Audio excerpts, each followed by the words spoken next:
asked to present in June, unfortunately, when it all went a little bit pear-shaped. And the theme, what I'm going to look at today really, is part of a PhD work I've been doing when I decided I wanted to take a little look at how early career journalists learned ethics in the workplace. And this all started following the Leveson inquiry, because at Leveson, I sort of sat there and thought, this is like the 5th public inquiry into journalistic behaviour, what's going on? And then I sat back and thought, well, actually, how are we teaching ethics? And more importantly, how are early career journalists learning it? And so I embarked on a PhD to investigate this. So this is very much based on work-based learning. It's not learning in the academy, it's actually learning in the workplace with early career practitioners. And what I did is I went out there and I spoke to a lot of early career journalists about what they understood by the term journalism ethics, what that meant to them. And I also tried to elicit some understanding of how they actually learned that understanding of what journalism ethics was as well. And the nice thing here was I was very, very grateful for the bursary from the AJE, because that actually supported the fieldwork and it enabled me to move around the country and actually interview participants in their place of work. So what I did, my methodology was centred around semi-structured interviews with early career journalists, and I defined an early career journalist as someone who was within the first 3 years of entering the occupation. So the majority of them hadn't completed their, what we used to call proficiency certificates. So they were still at that formative stage of the career. And I managed to interview 14 of them, and they all worked in the British provincial press. I also was able to interview 6 training managers. So these included people who worked in local papers as editors, or people who also had some strategic responsibility for training. They were all based in the regional press, and there was a mixture of weekly and daily publications, and they all worked to some extent on some kind of internet presence. But I didn't look at any national journalists because the focus was on early career learning. That's what I was looking at. I managed to cover 11 publications from 3 of the largest newspaper groups in the UK. So that was Reach, Trinity Mirror as it was then, Johnston Press as it was then, and NewsQuest. So what I did then was I came away and I used a grounded theory approach to analysing the interviews. Each of the interviews lasted about an hour long, and I transcribed them all. And actually what surfaced was something that surprised me. There were a lot of surprises really when I sat down and analysed the data. And one of them was that the participants, when asked to define what they understood by the term journalism ethics, a lot of them talked about trust. And this was a theme that emerged quite clearly from those interviews. So before I move on to talk about that a little bit more, because there's a bit of a twist in the tale really, is I just want to put a little bit of educational theory on the table. And this is theory as it relates to workplace learning. So some people may be familiar with it, but perhaps not, because it's not about learning in the academy, it's about learning in the workplace. And there's a really nice construct called communities of practice, which was developed by Lav and Wenger in the 1990s. And if you're interested in it, Etienne Wenger's continued with this work, and there is a website which he does maintain and keep up to date and talks about communities of practice on there. And what he says is, well, his work originally was in health insurance. And what he says is you can define a community of practice for study within the workplace, and it has to have 3 dimensions to be defined as a community of practice. You've got to have a joint enterprise, so you're all doing the same thing. You've got to be mutually engaged in that enterprise. Everybody's working towards the same end. And there's a shared repertoire, and that repertoire can be language, it can be process, it can be ways of doing things, it can be hierarchies. But if you've got those 3 elements, you've got what you could define as a community of practice. And somebody arriving at that community moves from the periphery of that community to full membership of that community. And on that journey, they're learning, and they're learning in a number of ways. So they're learning through doing. They're learning from experience and gaining meaning from what they're doing. And this is where journalism ethics started to interest me. How are they understanding ethics from that experience of work? And interestingly, and this is where it starts to get a little bit different, learning through becoming and establishing a sense of identity. So I've kind of framed that as well. Their identity as I am a journalist. How are they learning through identifying themselves as a journalist? And finally, learning through belonging. So this is my community of practice. This is my paper. I work for them. I am a journalist. And as they gain this sense of identity and travel from the periphery to the centre, that's where the learning happens. So of course, I was interested in looking at how ethics learning happened in that. And what I found was, when I was analysing the interviews, was that actually I'm making a special case for journalism as a community of practice, because I think it extended beyond the newsroom. That's what I found. So the dotted line here is the periphery of the community of practice, so the newsroom. So your early career journalist lands in the newsroom, they're establishing their sense of identity as a journalist, they're travelling towards the centre of it, and they're learning ethical understanding and the values of that newspaper that they've arrived in. And as they travel towards the centre, they're learning what ethics means. But what I also found was this boundary was a bit porous, because equally their interaction, which was what I've called the community of interest, was as important in learning what ethics meant to them. I need to explain community of interest. There were an awful lot of communities flying around in the language I was using in the research. And by community of interest, what I mean is the imagined reader, the person that they're writing for. So their interaction with the imagined reader mattered as much to their understanding of what ethical conduct was and what ethical journalism was, as their interaction with their news editors. And that was quite powerful.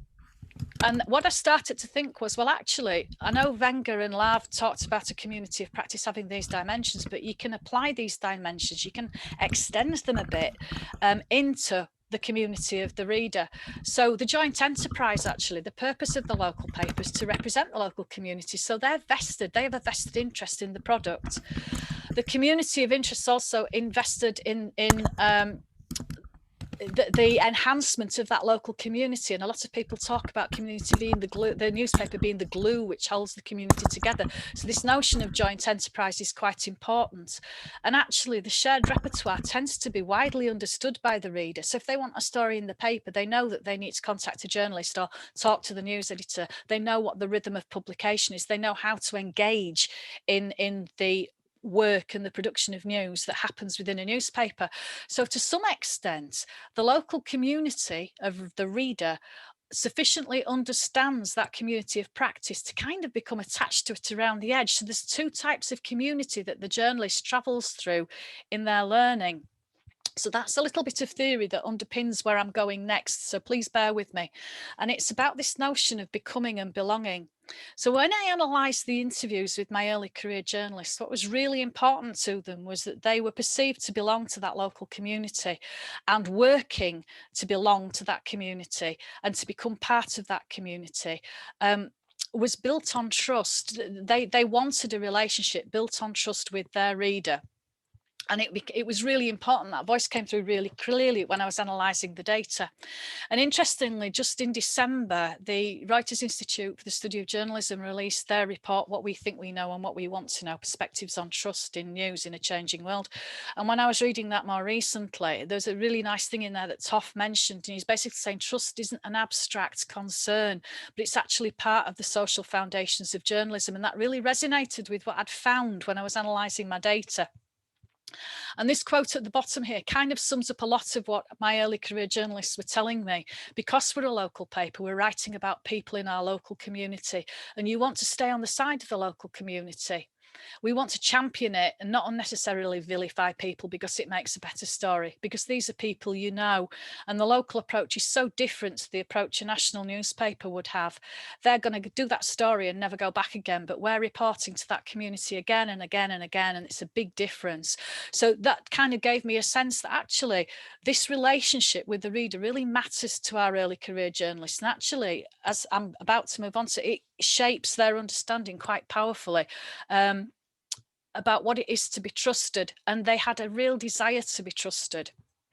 And that came out in two ways. First of all, they wanted to be trusted to be accurate. Now, I know there's a lot of text on the page, but I'm quite happy to share this way after this, so that if you wanted, you could look at it again. But I've picked out a few things. These are all what my early career journalists told me in interview. And they were worried about fake news and the reader not knowing who to trust, and they wanted to be seen as the one that the reader could trust.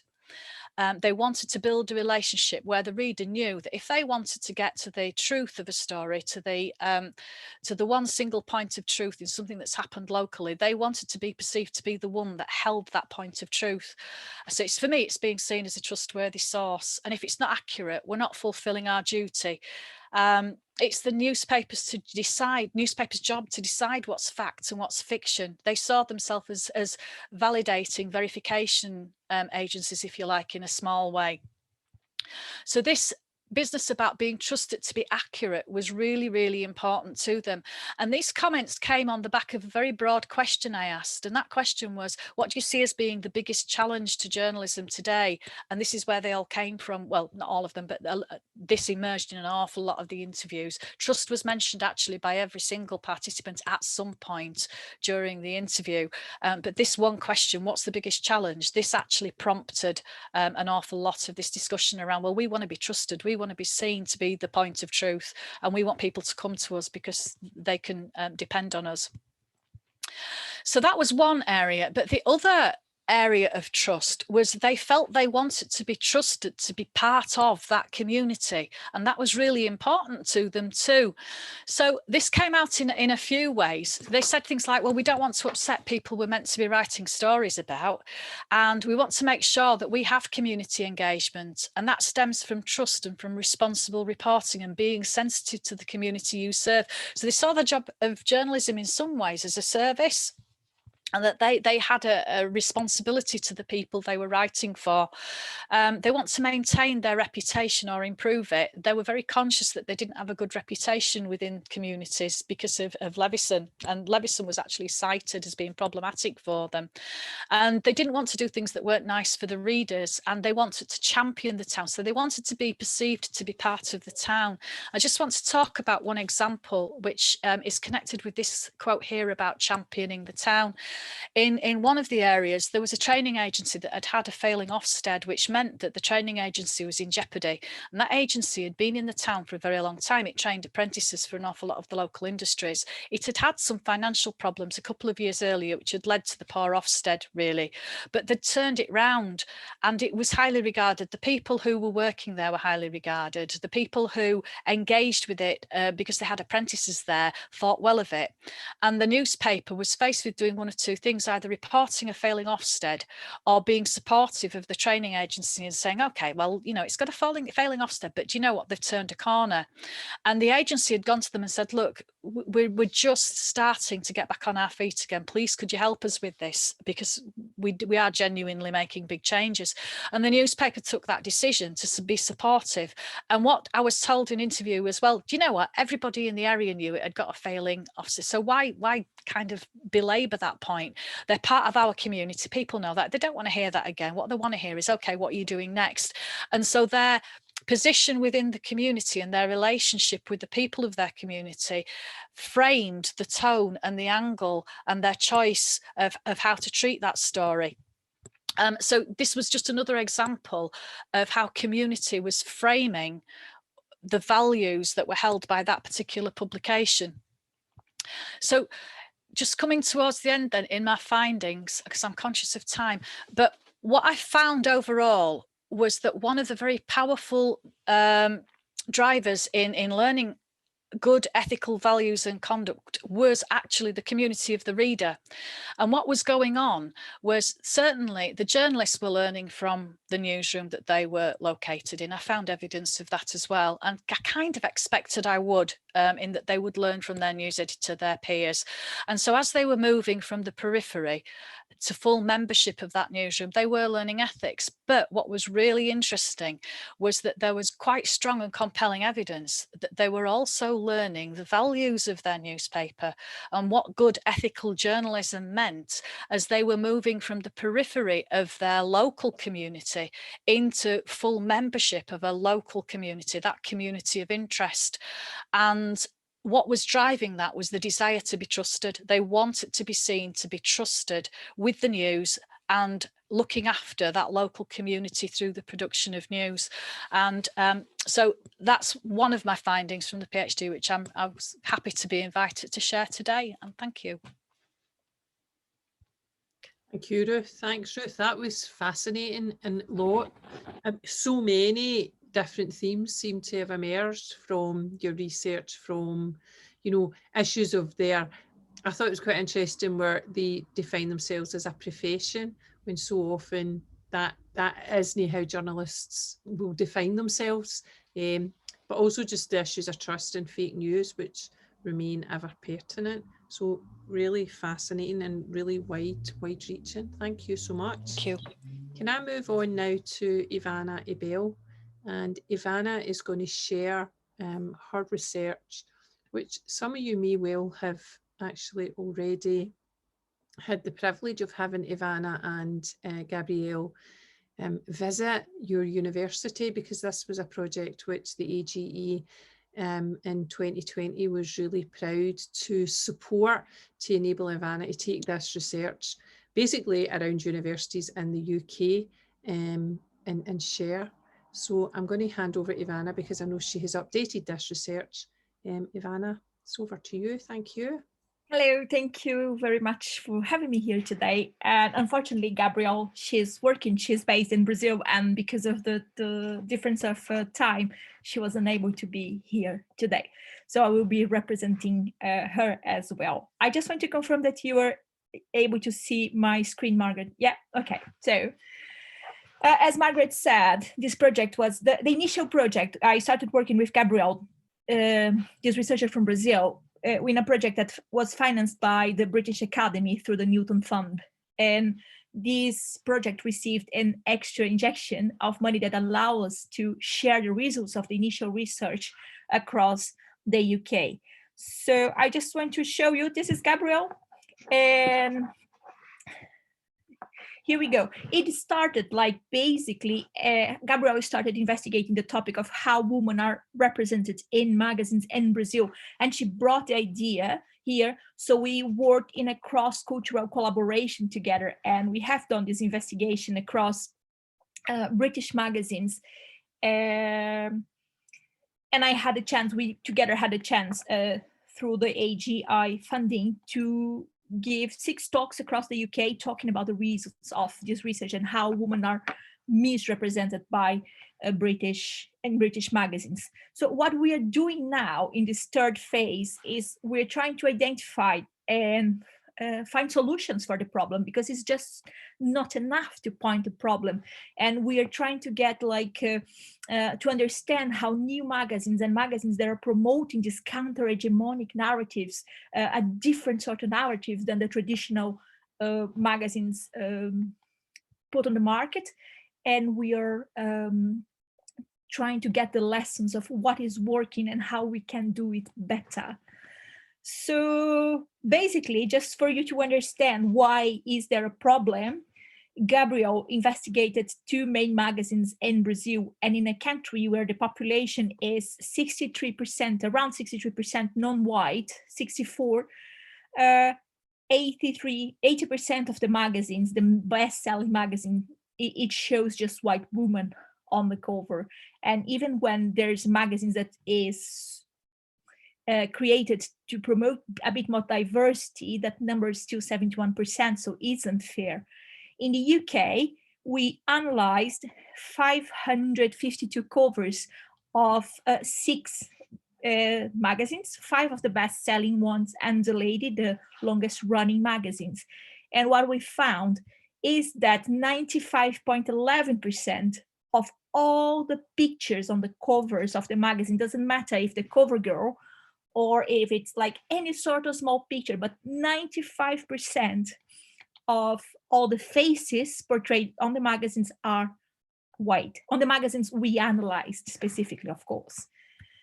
So overall, the one thing that was very shocking, we found out that there's more flamingos on the covers than Black women, because in 5 years, analyzing 6 magazines, these 3 are the only covers who portrayed Black women in the 6 magazines we analyzed in the UK.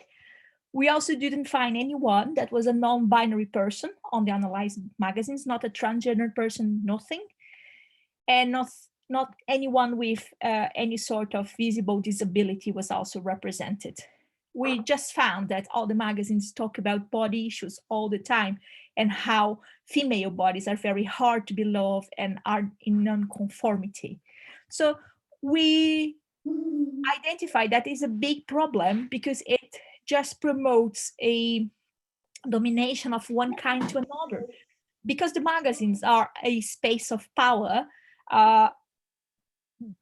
when they just represent one sort of woman, we are just validating one sort of existence, and that is incorrect, imprecise, and very, very bad. So we try to answer, like we identify this big problem and we travel all around the UK saying like, okay, there's a big problem, here is the problem. And then we start asking ourselves, who is at fault? Okay, so during the talks we give across the UK, we reach around 250 people and 6 different events. 2 of them were sold out. On those events, we asked people to answer a questionnaire and return the questionnaire to us at the end of the event. And we managed to collect 144 questionnaires. That's the places where we collect the questionnaires was Derby, Edinburgh, Newcastle, London, Glasgow, and Leicester. When we ask people who is at fault, and we suggest some stakeholders on the print industry and the magazine industry, for our surprise, people didn't consider just the editors as guilty or just the reporters. But if you look here, editors, advertisers, model agencies, reporters, photographers, even news agencies are at fault, including the readers themselves. So people are saying that we have to do something ourselves as well, because we are all at fault in this process of misrepresentation. But we didn't ask just to point fingers, we asked how to solve it. That was one of the questions. So how to solve it is a question we're trying to answer using different methodological approaches. The questionnaires, of course, 144. We're also interviewing magazine editors. What we asked is, we asked for people to suggest us which sort of magazines they read and they represent something different. And we're trying to interview the editors of those magazines to understand why they have been recognized as a counter-hegemonic narrative. Gabrielle is also doing an exploratory approach in Brazil to try to identify examples from there as well. And in some points, we are using secondary sources when we're being unable to reach the editors directly. So when we ask the questions to the readers, which sort of magazines do you read that you consider having a counter-hegemonic narrative? All the 144 questionnaires, when compiled, they end up with 72 titles, yeah? And then we evaluated that, and 27 are like traditional titles or not women magazines. Another 34 didn't really fit the criteria of being in the UK, or they are in other languages. There are lots of magazines in Chinese or Japanese or Turkish, or that we unfortunately are unable to analyze because we don't speak the language. So we got this list of magazines and we are trying to interview them. So far, it's like a slow process because everyone is absolutely busy.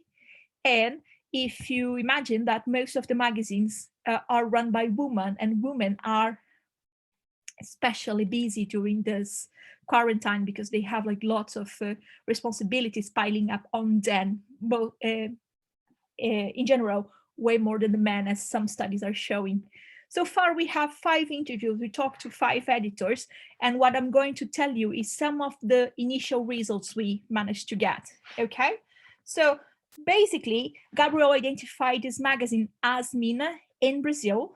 And the editor said that the most sexist media publications in Brazil are the women's magazines, okay? Because they fed from women's insecurities to please the real clients, the advertisers. Basically, they sell our fears and they maintain that vicious cycle to retain us as readers.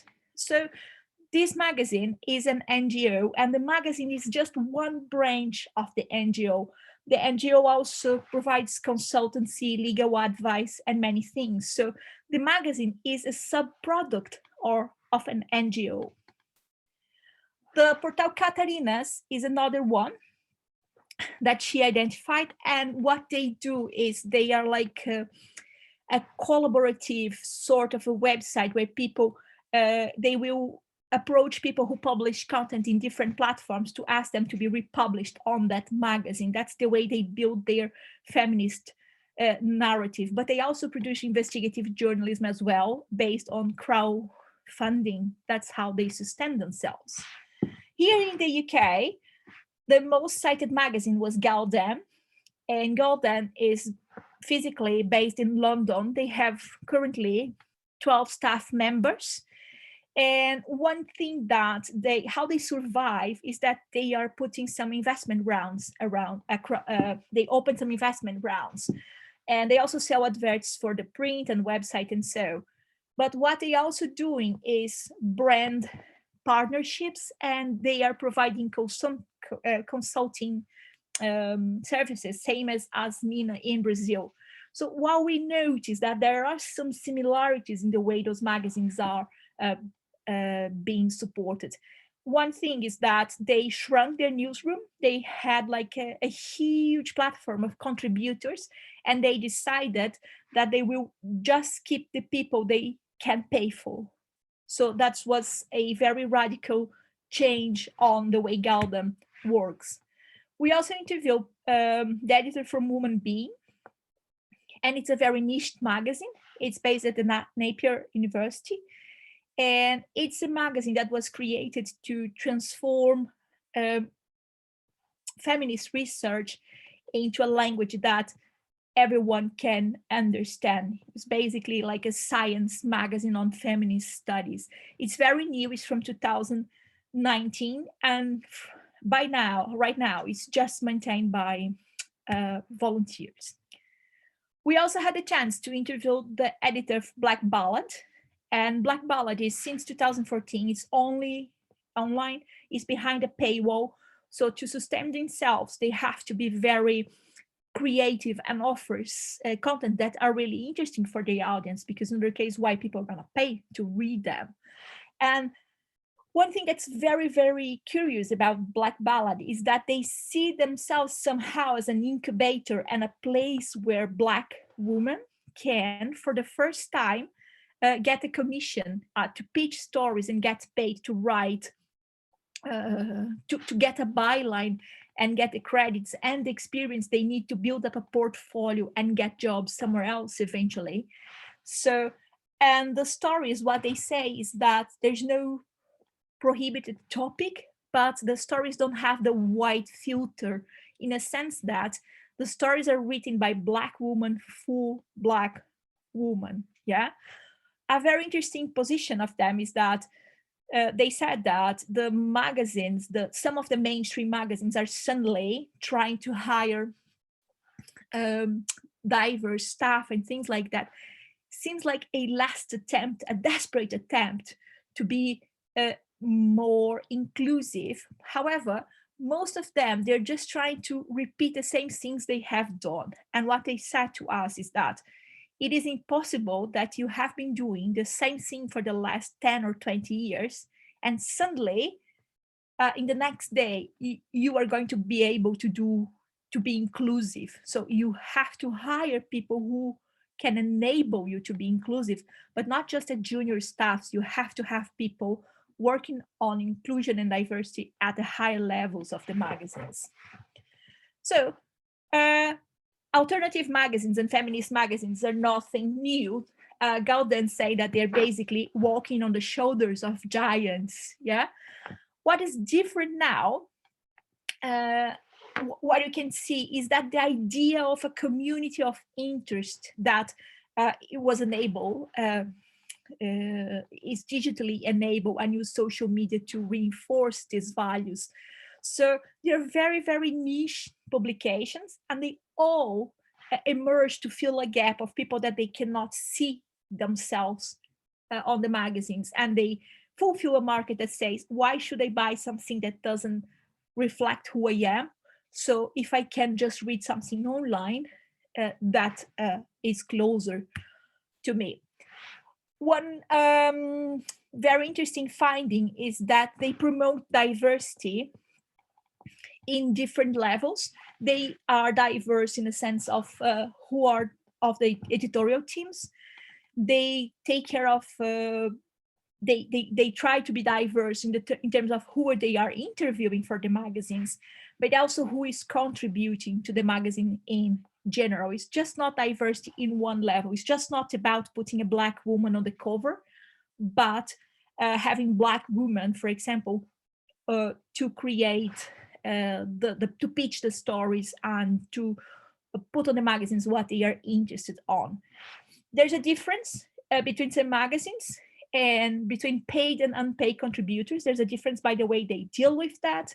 And what we notice is that if the magazines so far, they have a big concern related to race, they will not use free contributions. They will only use paid contributions. And I think that is an initial finding, is a very direct result of the way people have been treated and neglected, and not being able, for example, to get internships because they are unpaid before. So they don't get unpaid force, they pay for the job. Another thing is that those magazines, they have alternative financial models. So it's not just advertisements, sales, or subscriptions, but also crowdfunding, grants, patrons, consultancy. So that's the way they are enabling themselves financially. And they are taking care of being diverse within the diverse teams. It's like, it's not just being Black women, but taking care that not all of them are from Nigerian heritage, for example, that they have disabled people as well, that they will have different sort of genders being represented. I'm conscious about the time, so the solutions, we also ask the audience, what can we do to sort out the problem? And based on the questionnaires, I just summarized the most frequent answers that people gave us on how to improve diversity on magazines. So it is the same as the magazines. You have to have diverse editorial boards, yeah, and hire more diverse staff. And again, don't have unpaid internships, because people who come from lower income backgrounds might be unable to join the teams to use the opportunities because they can't afford it.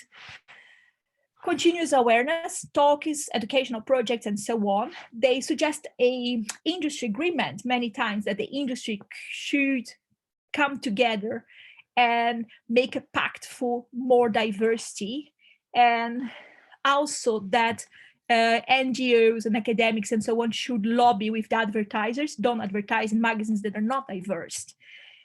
They said readers should use social media to criticize all the time, and they should boycott the readers. But most of all, they said that we need to educate the next generation of journalists to do it differently. And that's what I tried to do it here, to give you tools to educate your next generation. So thank you. Thank you, Ivana. I think that statistic of the more flamingos than women of colour on magazines will never leave me. Fascinating piece of research. Thank you so much. Can we move on now to our third speaker, who is John, as Ivana is just sharing. Now, John, I know you said you've not really used Zoom, but you should be able to share your slides quite straight. Yeah, that's it. We can see them. Works. Okay. Great. Yeah, it's working. Thank you. Fantastic. Over to you, John. Thank you. Smashing. I unmuted myself as well, because that's the main thing, isn't it? Right. Yeah. So as I said before, Neil Macfarlane, my colleague, sends his apologies. He was due to present with me, but I shall pass on his words of wisdom in his absence. Title of today's presentation is Coding, Collaboration, and Far Too Many C Words, Working Together to Investigate Social Media Abuse. And basically myself and some of the other journalism staff at Sunderland University, we've been working over the last 2 or 3 years on various research projects around online abuse. And I want to kind of talk about those and reflect on some of the things we've learned from that, which hopefully you'll find useful. I won't mention any of the C words. I'll just leave that to your vivid imaginations. One of the things about this topic, I think, is that you're never kind of short of material. And the example on the screens there is from the weekend, where one of the journalists covering the Six Nations rugby was left in tears in a car after the interview because of all the online abuse she received. So I think it's a kind of interesting topic. There's lots of material to discuss, and I think it's also increasingly important, and it raises issues around, you know, the public sphere and how healthy it is. So that's kind of where we're coming from. Like many good stories, this one starts in the ice. The frozen wastes of Chicago. That is me trying to stay warm in what was one of Chicago's coldest winters for decades. And the reason I was able to go there was thanks to a research project called Creative Fuse, which was, I think, a £1.5 million funded project, which involved the 5 northeast universities in England. And myself and 2 of the other journalism staff were involved in that project. We sat through lots of meetings where we tried to work out what Creative Fuse actually meant, and we didn't really understand it, but we thought, well, let's do something interesting and useful out of it. So what we said was, the gist of it was they were trying to encourage people from different subject areas who hadn't worked together in the past to start working together to find, you know, new and interesting ways of finding solutions to problems. So I hope you understood that. That was kind of how I came to understand it. And basically what we said was, there was this money there. We said, what would we like to do with it? And we said, could we go to Chicago? And they said yes. So that was fantastic. And it wasn't, you know, just a journalist jolly. It was actually a really useful and interesting trip. And the reason we wanted to go there was to see the Night Lab, which is based at Northwestern University. And they were just really welcoming, really friendly people. They let us spend a day actually in the night lab, talking to staff, students, watching what they did. And if some of you may know them, but basically what they do is they get their computing and design students to work with their journalism students and staff on projects. And what they do is they create essentially storytelling tools, which are really useful for journalists to use. And the idea is that they're kind of open source, open access, and free. And so what we did was we kind of spoke to them, we learned from them, and I suppose we got inspired by them as well, because what they do is really interesting, really useful, but it also seemed kind of doable. You know, when you actually see it in practice, you think, oh, actually, we could actually do something like this. There's no kind of magic to it. So that was our aim when we came back, to kind of do something similar. One of the things we did as part of Fuse was, it was actually Neil Macfarlane who did this. He worked with a coder on an investigation into the online abuse of female politicians during the general election. And the coder created some code which basically scraped Twitter, and they looked at over 30 female candidates in the election, and they kind of scraped Twitter for a period of 7 days. And what they were trying to find is all the kind of misogynistic abuse that had been aimed at those female politicians during those 7 days. And they found around 2,500 examples of that. So that's something that, you know, we ourselves we didn't have the time or the kind of wherewithal to do that. But with the help of this kind of coder, we were able to we came up with the idea, but they actually kind of ran the code and came up with the data, which we then created a story from. That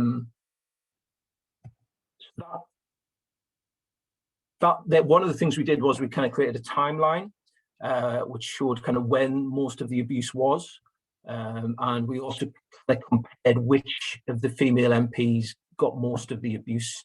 And it was actually Theresa May, maybe unsurprisingly, who did get most of the misogynistic abuse aimed at her. But we were able to kind of quantify that and then look at actually sort of where the spikes were and try and explain them. So again, it's something that would have taken a lot more time to do if it was just ourselves working alone. And what Neil did was he turned that into a story which was carried by the Huffington Post and got quite a lot of other media attention. So that was what we did with the kind of Fuse money and the time that we got from it. And so what we thought then is, what would we do from that? And the idea that we had is that, yes, it's really interesting to kind of work with coders to produce data, but what would be even more useful is if we could kind of work with coders and actually create something at the end of it, which was like a tool that could be used again and again. So the ambition that we had was to create a user-friendly tool that an ordinary journalist could use, someone who doesn't have kind of coding knowledge or experience, who could do the kind of story that we'd done on the general election without having to go and ask a coder for help. So that was the ambition. So what we did was we applied for funding from the Google Digital News Innovation Fund, and this is closed now. We got in on the sixth and final round, and we bid for and got €43,000 to do a project along the lines of what I described. And it was a really, I don't know if anyone's actually applied for Google funding, but I would recommend it, I think, on reflection. It's a relatively quick process. I think what took the time was actually coming up with the idea. Once we felt we had a good idea, the actual process of applying for the funding and getting the funding was relatively painless. I have written kind of AHRC bids in the past, and I remember, I think the paperwork itself took me about a week, literally a week of writing it. It was horrible.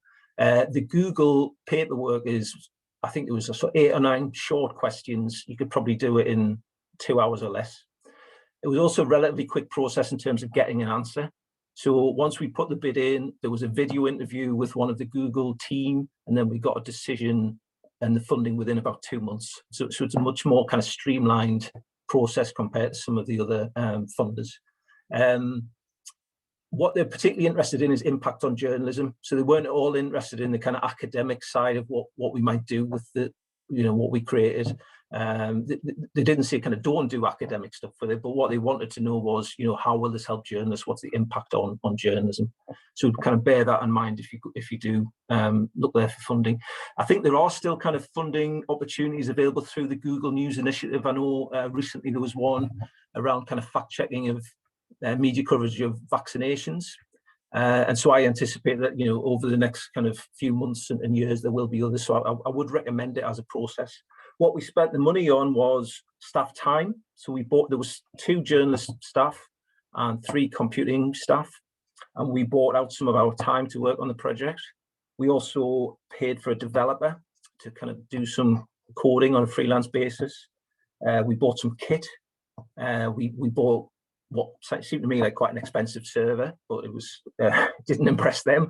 But we bought some kit with it, and we also had some money in there to spend on sort of putting events on. So at the start of the project, we did some focus groups with regional journalists, and we had money to spend on that. The only thing that we found Google wouldn't sort of give you funding for was travel. So again, kind of bear that in mind. That was the only kind of small print that said you can't spend it on this. So one of the first things we did was to try and get the computing staff to actually create something that worked, something that would scrape Twitter and then analyze it. And what they were doing was they were using sentiment analysis. So essentially running different algorithms, running the content through different algorithms to spot racist and sexist abuse, and then to kind of run it through a sentiment analysis process. So one of the things we tested it on was a story around Meghan Markle. I think this was at the time where she made an announcement about stepping back from sort of royal duties, and we sort of scraped Twitter for, I think it was just 24 hours, and found around 400 examples of what you would regard as racist or misogynistic tweets. And again, we did an exclusive story for the Huffington Post from that, and again, I got quite a lot of other kind of media interest on the back of that. So we had, after that, we kind of had something that worked, but what we hadn't done by that point was create something that journalists could use, and that was the next and kind of important part of the process. So that's what I was hoping to have to show you today. And it's not quite up and running, but it's literally, I'm not making this up, literally like half an hour before I started, I got the word that we actually have something that's finished, which we now need to test. So I'll kind of talk you through how it will work. So basically, how it works is there is a website. Smart is the kind of title we've got for the project. So you would, as a journalist, you would come and log into that. You would create an email, put your email address in, create a password and sign in. And then what you need to do is to create a developer account on Twitter and get an API key, which, again, I don't really understand that, but the website actually kind of takes you through that process, and apparently it is kind of relatively easy to do. And then the next stage is you need to kind of then decide what it is you want to search. And it's as simple as deciding which people you want to search for on Twitter. So, for example, if you were looking at maybe racist, abusive footballers, you might have a list of, 10 English footballers, and you put their kind of Twitter feeds, their Twitter handles into this box and say, those are the Twitter feeds that I want to search for. And then the other thing you have to do is to put a time scale on it. So the way it's set up, Twitter kind of limits the amount of data or how you can get data from it. So what we have to do is to do little snippets of searches. So we do kind of little 5-minute searches, so lots of short searches rather than one long search, and that way you get a lot more data apparently.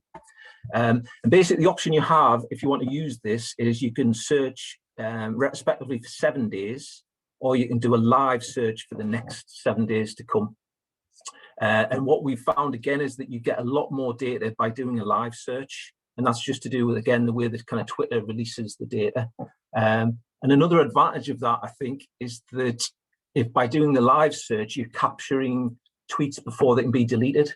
So sometimes if you're kind of looking at this stuff, you kind of, stuff can be deleted before you've even kind of seen it. So you get around that problem by doing a live search. So if there's a big event coming up, like a general election, or there's a football match, if you're interested in that kind of stuff, you can kind of run this over the time period that you're interested in. It would capture any tweets that were sent that mentioned particular people. So that is how you set your search up. What you then do is it creates a file for you, which is essentially on a spreadsheet. And then the second part of it is that you need to decide how you want to analyze that. And we've set it up so you could analyze the tweets. So you might end up with a file with, thousands of tweets in, which you then can use the tool to analyze for you. So we've set it up at the minute so you could do a search or some analysis on homophobic abuse, misogynistic abuse, or racist abuse. And you would just select one of those categories and it would do that analysis for you. Or it might be that you want to kind of do a very specific kind of analysis. Maybe you're just interested in Islamophobic language. And again, you could kind of put your own terms in. So it allows you to kind of tailor it to what you're particularly interested in. And then you press analyze search and it kind of does it for you. This is the point where it does that sentiment analysis. And it runs it through 3 different algorithms. And only if all 3 algorithms agree, does it then kind of count that tweet as being misogynistic or racist or whatever. And then the final part of the process is it will actually create some very basic visualizations of your data for you, which essentially are kind of bar charts. In the longer term, we have aspirations to make this slightly more sophisticated. Maybe create maps and so on. But in the short term, it's kind of quite simple bar charts. So the situation we're at now is we've kind of essentially the project is finished. We have that kind of working now. So the next stage is for us to kind of test that and then to try and open it up if it does work and we're happy with it, to open it up to other sort of journalists and students to be able to use to do research on this topic.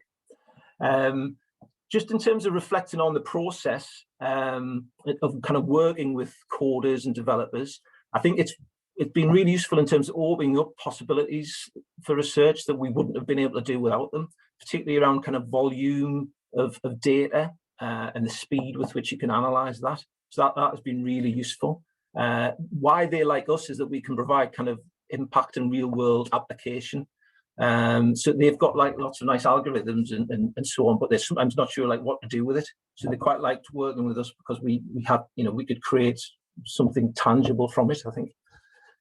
Communication wasn't always easy.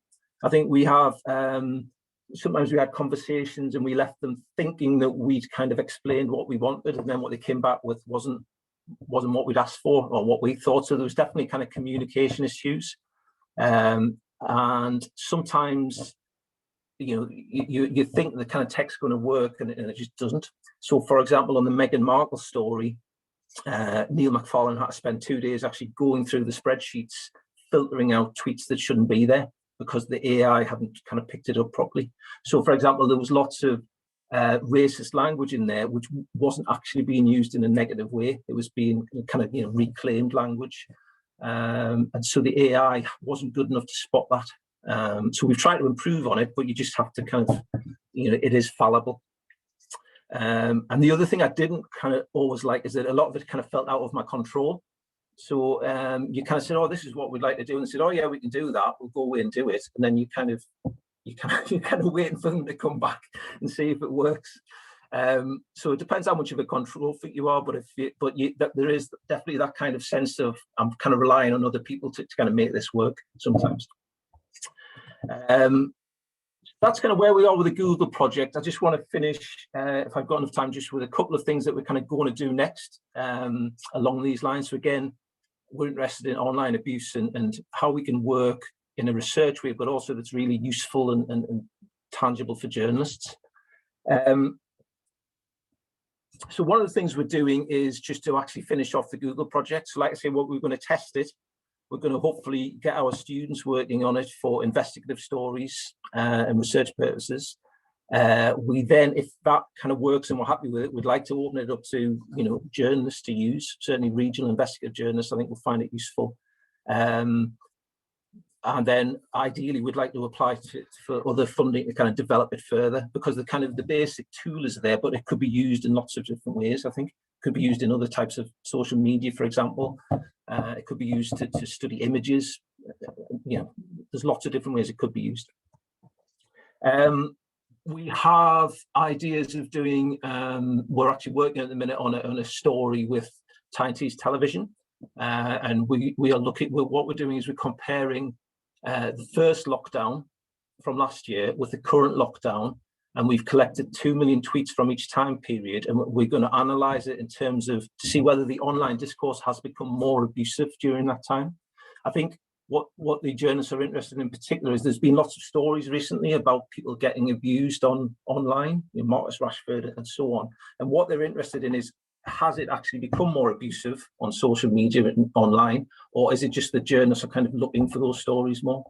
So hopefully by comparing these 4 million tweets, we'll be able to look at, how discourse has changed and in what way. So we'll hope to do that for the anniversary of the lockdown, which is March the 23rd.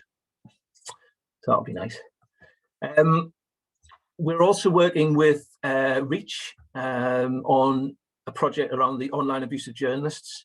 Again, I kind of talked at the start about the public sphere, and I think when we talk about online abuse, I think the online abuse of journalists is obviously something that probably all of us are kind of concerned about, particularly when we think about our students and how to prepare them to go out into the workforce. So what we're talking about with Reach is to do an online survey of journalists, just to kind of find out, what the problem is and how they feel about it. And then from that to actually develop some and deliver some training about how they can kind of cope and deal with that. Because I know the NUJ did a kind of survey recently, which I think was 89% said they hadn't actually received any training from their employer on this particular issue. And around 80%, 78% said it can just become part of the job now. Just getting abused online was just seen as being normal. It's just, it's something you have to put up with if you want to be a journalist. And again, it seems that kind of female journalists are particularly the brunt of this abuse. And talking to editors, what they've said, I think, is that from their perspective, the online abuse of their journalists seems to be worse than it's ever been, and the severity of it seems to be worse than it's ever been before. And then the last thing we're trying to do is, on the back of all this, is kind of create a research network looking at online harms and abuse, which I think sort of journalism will be at the heart of it, but to really kind of try and bring in other subject areas which will, we can find useful to work with, such as computing, but also sociology, psychology, and so on. And that would kind of be a kind of a network which would try and, again, support kind of research projects, funding bids, and also create something really kind of tangible out of it in terms of training and resources that people could use. And that's it. Thank you. Fantastic. Thank you so much, John. That was really interesting. When you first started talking, actually, and it'd been on my mind for the last few days, and I was thinking, as the AGE, we need to do something. We need to do more on how we as educators actually prepare our young people for the abuse that they can quite probably expect in their professional lives. And I think that your research shows that that problem is really not going to probably go away anytime soon. Fascinating piece of work. Thank you so much. Can I just thank each of our speakers, Ruth, Ivana and John. We have a couple of questions in the chat box, so thank you so much for that. So what I will do is I will just go through them, actually, if that's okay with everybody. So it's a question for you, Ruth, from Kathy Watson. And what Kathy's asking is, did the communities of interest deter or completely prevent the journalists from covering certain stories, either in person or via pressure to the editor? And if so, how did they feel? Yeah, actually they did. But you have to remember that the journalists I was interviewing, they were all in the first 3 years of work. So for the majority of them, you were talking, one fairly common one that was raised by quite a few was the coverage of inquests and people saying, look, please, can you just leave this out because it's causing a lot of upset for the family. And they might be approached at an inquest and asked. And whereas historically, certainly when I was a journalist, it was a case of, well, if you're ever approached by anybody to keep anything out, you make a point of putting it in. Nowadays, that whole tone has changed. And so the journalists are much more sensitive to this. And interestingly, on one particular case, the journalist hadn't been approached at the inquest itself, but an approach had been made to the editor by the father of a nurse who had I think he was Polish, and he suffered from mental health problems, and it was very distressing to his family who had lived in Poland. And his dad had approached the editor and said, please don't put this in the paper because it's just so upsetting for everybody. And what that allowed the editor to do was to have a conversation with the journalist about the inquest, about the appropriate way of covering it and whether to actually publish or not. And they decided between them that actually it wasn't something they wanted to publish. There was nothing new learned from it. And they were using the editor's code to guide them through the process. But actually, when I'm talking about learning from the community, for that individual journalist, the learning happened through the discussion with the editor, and also the learning through gaining an understanding of what the community, what was right for the community. In terms of how they felt, this kind of touches on questions that Richard and Tony are kind of asking as well, and you're kind of looking at 90,000 words worth of a PhD here, and there's so many different things that emerge from it. I've only touched on a very, very small part of it today, but one of the big weaknesses is that there's no formal system or process for reflecting on practice, which means, so if you look at Bood, who's an educationalist who talks about the value of reflection on practice in workplace learning, he says that it's really good that if you're a learner in the workplace, to stop and ask yourself the question, how did I feel about that? But there's no kind of drive for our young journalists in industry to do that. There's no space for them to do that. It's not facilitated. And to be fair to the editors, they've not got the training in prompting that kind of facilitation either. So in terms of how did they feel about being asked to cover a story or not cover a story or respond in a particular way, they didn't formally reflect on it at the time that the request was made, and they were quite happy to talk to me about it because I was asking them about what had challenged them. I was trying to avoid saying to them, give me an instance of where ethics had impacted on what you were doing. I was asking them a different question along the lines of, can you just tell me where you've encountered something challenging in what you've done as a journalist and how you resolved that? And it was in that question that they started to talk about, well, I did an inquest and I was asked not to cover it, or that kind of thing. So there's quite, I have actually, once the PhD, I'm in the process of just doing the final revisions, and hopefully within the next week or two I can get it on open source. You're welcome to try and plough through it, but there's an awful lot there.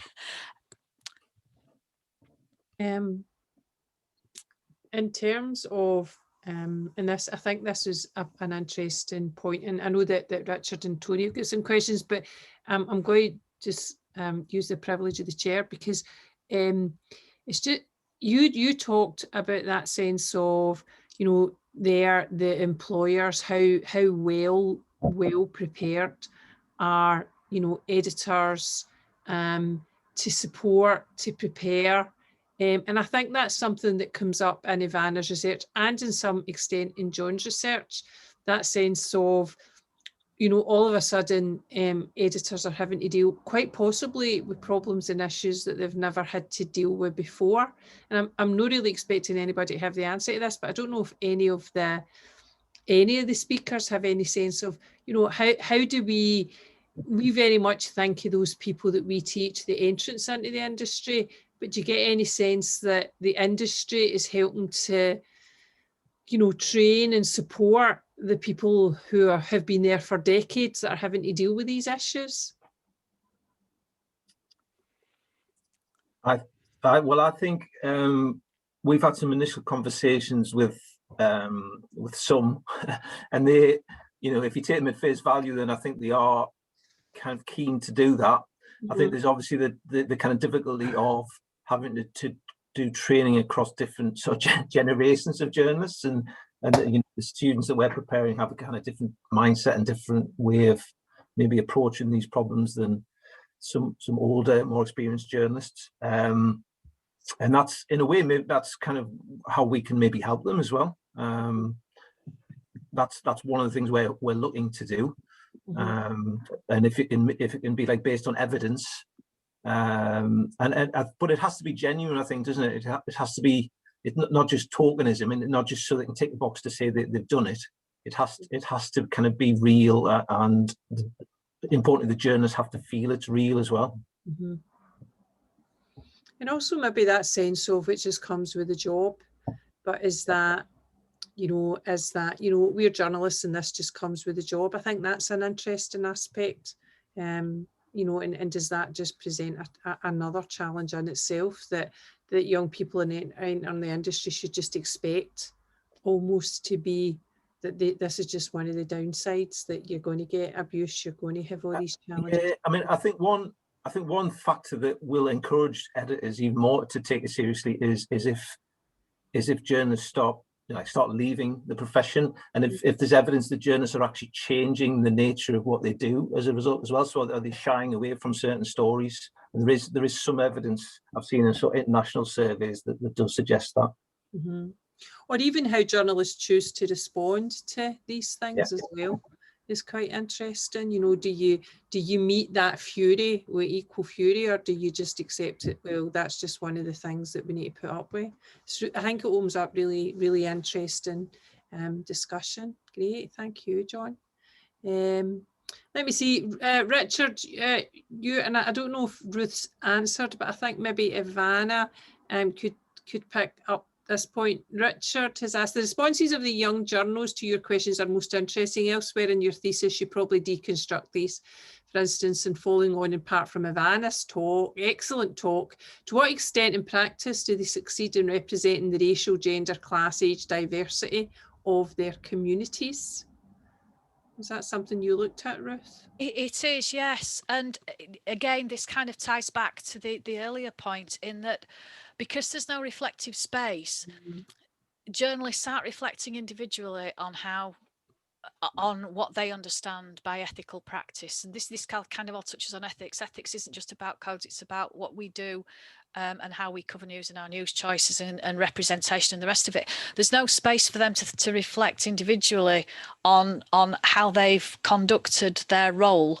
But then there's no space either, no facilitated space for the community of practice to reflect on it either. I think in part because an editor is an editor and he's in charge of news or she's in charge of news production. And I don't think it's occurred to them that at some point or other that it might be worth doing an internal audit on their values of whether they are serving their community. And that is one of my findings in the PhD, which I'm hoping to be able to publish on before very long, Richard, actually. So thank you for that. Great, thank you. Thanks, Ruth. Next question. Sorry, Ivana, you want to pitch in? I just want to connect that and just go back to the all together and bring back the thing about training. I think because of the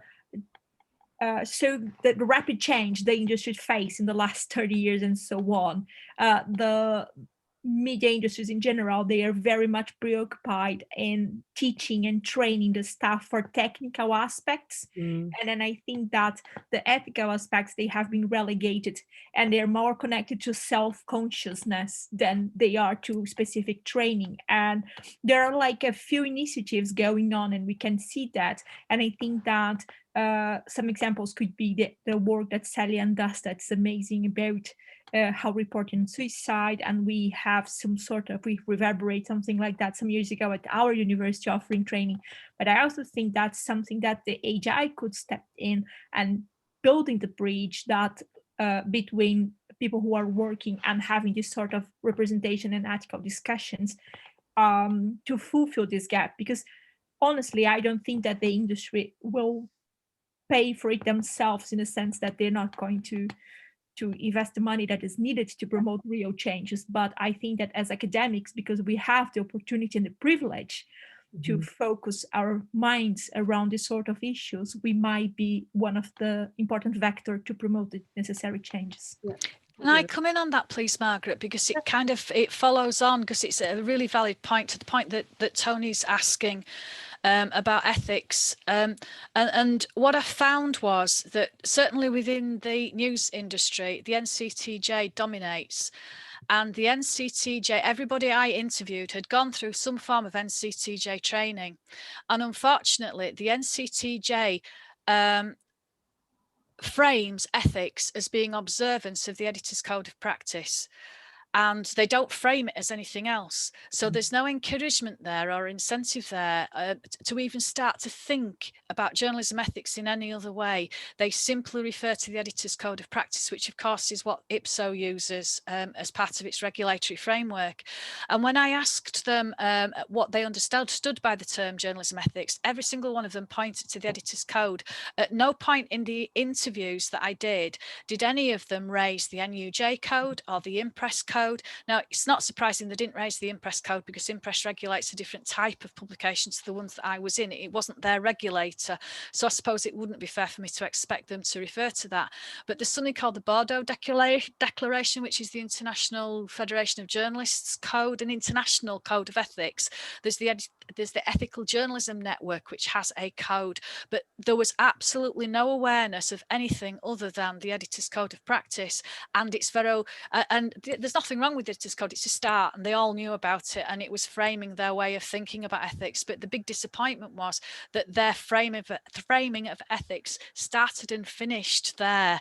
That there wasn't, now that's a bit unfair to the journalists, they were acting ethically, and when you got them to talk about their practice and what they were doing, they were talking about all sorts of really interesting ways they were interpreting what they were doing, but they didn't identify that as ethics. They identified the code as ethics, if that makes sense.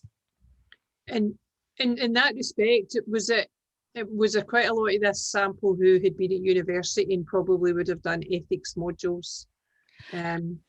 I did ask that question. One or two did, but their understanding of ethics was eclipsed by the NCT training they'd done. I asked them, what do you remember from when you studied ethics at university? Not all of them had done journalism degrees.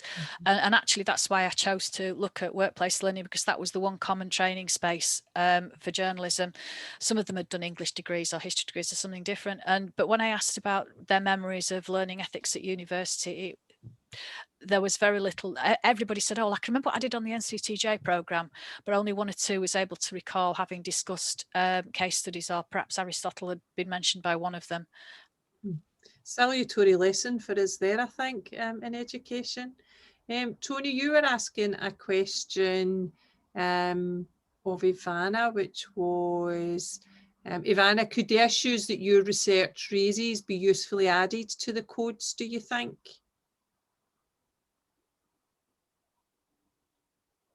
I'm trying to unmute it.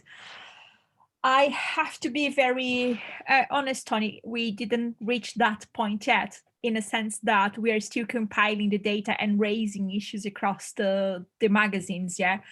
But I think that in a sense of that all those magazines are emerging from the lack of representation, I think that's the starting point for us to start negotiating and going back to the very basics, that the journalism should mirror the society, and the mirror is very much distorted right now, especially by women's magazines.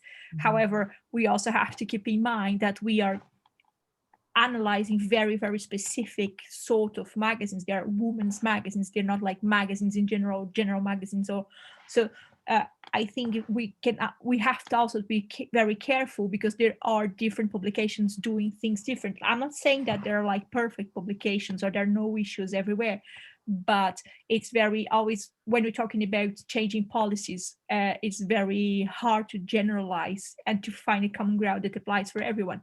But I think that this debate of having diversity and becoming again the mirror of the society is some debate that we must do. But I will not want to speculate about what we're going to come from the next interviews, but just talk about what we noticed based on the ones we have done so far. Great, thank you, Ivana. Ivana, you had a question for John, which is, are the students using this tool by themselves, or is it the plan that they will do? I think what we'll do in the first instance is probably use it with our MA students and have sort of staff working with students to develop ideas for how they might use it, and then so they'll kind of use it under supervision to begin with, and then we'll see if it breaks it or not. It just looks like an amazing tool. I mean, even just watching you talk through it, some of the students I've got for dissertation this year, using something like that would just be phenomenal. I mean, it has huge potential uses. Yes, if it works, which I'm will. sure it will. I'm sure it will. I'm looking forward to hearing. You have to come back and tell us more. I will do if it works. If it Otherwise, works, I might be engaged that day. Yes, I will definitely do, because I think you're right. It does have lots of potential uses. Yeah. You need to monetize it. I can't believe I just said that, but I did. No, thank you. That's good.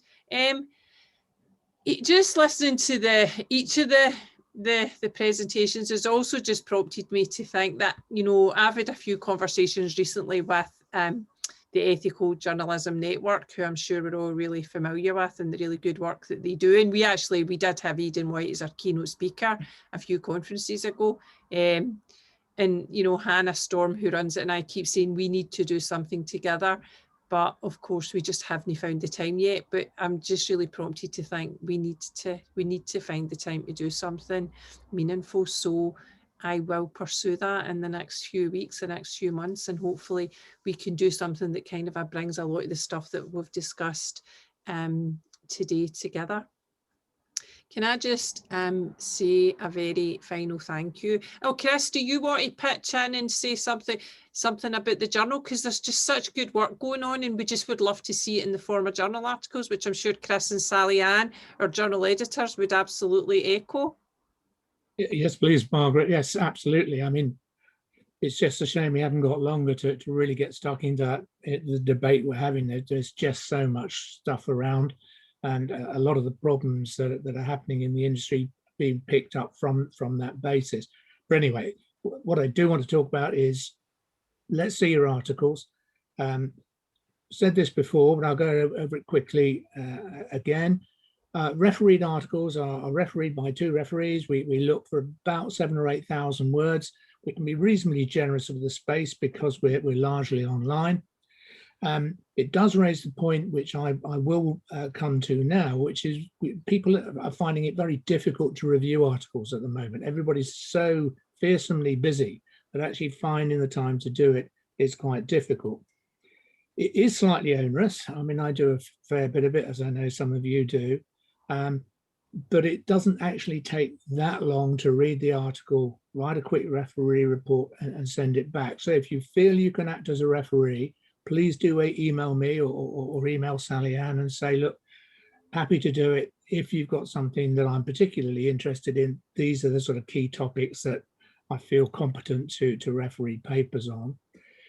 The other type of paper is an essay, either commenting on something, criticizing, or just an essay, being perhaps a shorter paper of the sort that we've heard today, where you don't need to have quite the depth of research that you would require for a full-length article.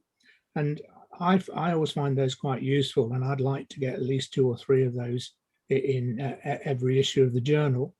And then, of course, book reviews. I know Tor's here somewhere. Tor's always looking for reviewers.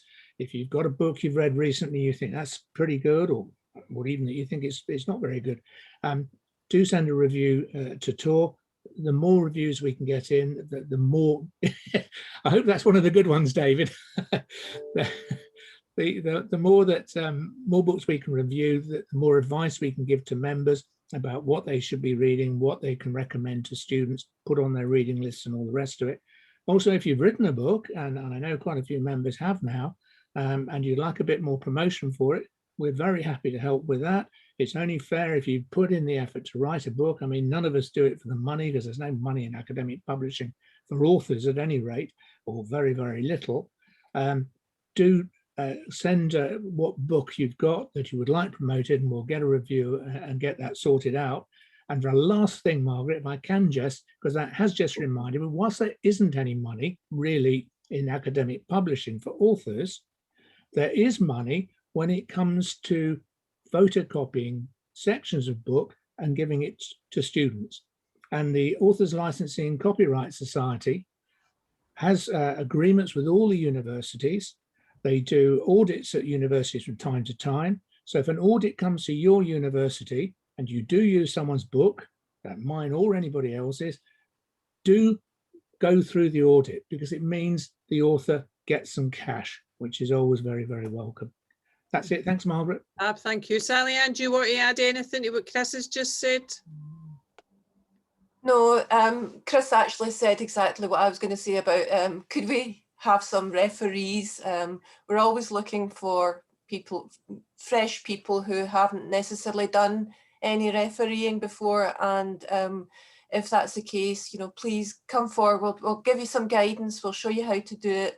Although in my experience, everyone who has done it for the first time has done a fantastic job. So, you know, please just do come forward. We'd like to build up a database of people who are prepared to do it and the topics that they want to review. And that would really help us on the journal. And it means we could probably get more editions out over the year because we can do the reviewing process more quickly. Fantastic, thank you. It's always good that the 2 editors are singing from the same hymn sheet. Thank you so much. Can I just actually finish off again? I would like to thank our speakers yet again. You know, really good papers from AGE, and this as we know, the standard just gets better and better every time we have one of these conferences. This is the last in our research series. We're going to have a wee bit of a rest for the month of March, although hopefully you can see our event on Friday of this week, which is to celebrate International Women's Day, which is on Monday of next week, but we decided we would choose Friday to celebrate. And we've got 2 fabulous speakers, Jane Garvey from Radio 4 Women's Hour X, Fortunately podcast, and also Terry White, Editor-in-Chief of Empire magazine. We have had lots of people sign up for it. So please, if you haven't signed up, please do that. Please feel free to share it with your students, or indeed with anyone that you feel would like to come along and hear, you know, these two brilliant women journalists talk about their lives and their careers. So we very much hope that we can welcome lots of you to that event on Friday. Thanks to everybody who has presented papers in this short research series. I feel moderately confident that we can have a real conference maybe this year. I don't think our June conference will be happening in real person, but perhaps we can have a conference in the winter where we can actually meet. If you haven't seen our call for papers for the June conference, I did send it out last week, I think, and we'll send it out again next week. We are really conscious that people are very busy, but we do feel that we want to keep the momentum going and to continue to offer people the opportunities that the AGE can provide. So thanks so much for your time. Have a really good evening. If you are preparing for students to return to campus next week, I wish you all the very best. Thankfully in Scotland, we are not preparing for that. And thank you so much. And thanks again to John, Ivana and Ruth. Thank you. And anybody who wishes to stay on and have a chat, you are more than welcome to do so. Thanks, Margaret. Thank you. Thanks, Chris. Thanks, Sally Ann, for the usual journal chat, which is always good. We need to get more people doing that. Thanks, Ruth. Good paper. Well done. Good luck getting those amendments done. You're almost there. You're almost there. And thank you, everybody. There's lots of people still here. What actually we need to do is get everybody to send their slides. I forgot to ask people to send their slides, so I'm probably going to email everyone and ask them to send their slides because there's some really interesting stuff that would be really good to share. So I'll just there was a hand up there, Margaret, from Emmetty. Oh, is there? So no, I think that was Mercy just giving us a wee round of applause. Actually, yeah, that was. No, that was great. Good conference. Thank you so much. That was really good. Well done. You away, Chris? See you later, Chris. Hopefully see you Friday. Margaret, if I put the link in the chat, is that useful to you? See you later, Chris. Thank you. Bye.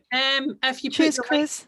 link, yeah, probably is actually. And then I'll just download the chat. I'll probably still email you and ask you to send me it again. No worries. I've gone and posted it there for anybody. Hi, David. Hi, Ruth. How are we doing? Very well, thank you. How are you? Good, good. Full of busy. But there you go. Yeah, I've put the link to the presentation. Yeah, I've got that. That's lovely. I'm going to just copy and paste it in. Yeah, I just hope it works. I've not really done that. Oh, it should do. I'm sure it'll be fine. But I probably will email everyone and say, can you just send me the links again? So yeah, thank you. Good. Thanks very much. See you all later. See you soon. Thanks a lot. Fantastic presentation. Thank you. That was really good. It was great. Lots of work there. Lots of stuff there. How are you, Tor? I'm all right, thank you, Margaret. I'm sorry I missed most of this because I got called out at 4 o'clock. I didn't get back till 5:30, just as Ruth finished. Okay, do you know? You missed a cracker. Yeah, well, this has been a